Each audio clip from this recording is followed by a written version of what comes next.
ഇതാണ് സാക്ഷാൽ ജിയോ എയർ ഫൈബറിൻ്റെ എയർ ഫൈബർ പ്ലസ് എന്നുള്ള UBR സിസ്റ്റം. ഇത് പല ആളുകൾക്കും ഇത് കിട്ടിക്കഴിഞ്ഞാൽ വളരെ എളുപ്പമാണ് ഈ ഒരു സിസ്റ്റം എന്ന് പറഞ്ഞാൽ. ടവറിൻ്റെ നേരെയാണ് ഇത് ചെയ്ത് കൊടുക്കുക. ടവർ ഇങ്ങനെ കാണുന്നുണ്ടെങ്കിൽ ഈ ഒരു സിസ്റ്റം ചെയ്ത് കഴിഞ്ഞാൽ നിങ്ങൾക്ക് ഈ ഇൻ്റർനെറ്റ് കട്ടാവുന്ന പ്രശ്നങ്ങളൊന്നുമില്ല. അടിപൊളി ഒരു സിസ്റ്റമാണ് അവർ കൊണ്ടുവന്നിട്ടുള്ളത്. അപ്പോൾ ഇതുപോലെ ടവർ കണ്ടു കഴിഞ്ഞാൽ തന്നെ നിങ്ങൾക്ക് ഇൻസ്റ്റാളേഷനും ഏതാണ്ട് ഡിസ്കൗണ്ട് കിട്ടുന്നുണ്ട്. 500 രൂപയൊക്കെ ഡിസ്കൗണ്ടും കിട്ടുന്നുണ്ട്.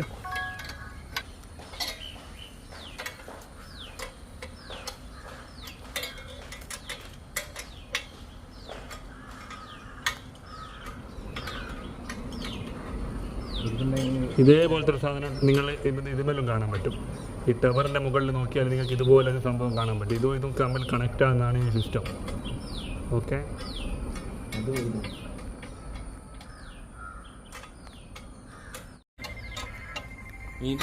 ഈ ഒരു കണക്ഷൻ കിട്ടിക്കഴിഞ്ഞാൽ ഇൻ്റർനെറ്റ് കട്ടാവില്ല.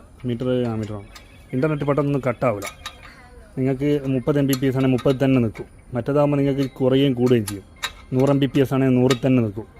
കൂടുകയും ചെയ്യില്ല. അതൊറ്റ ഇതിലേക്ക് പോകും. നമുക്ക് ഏതാണ്ട് നമ്മളെ DC പവർ പോകും പോലെ.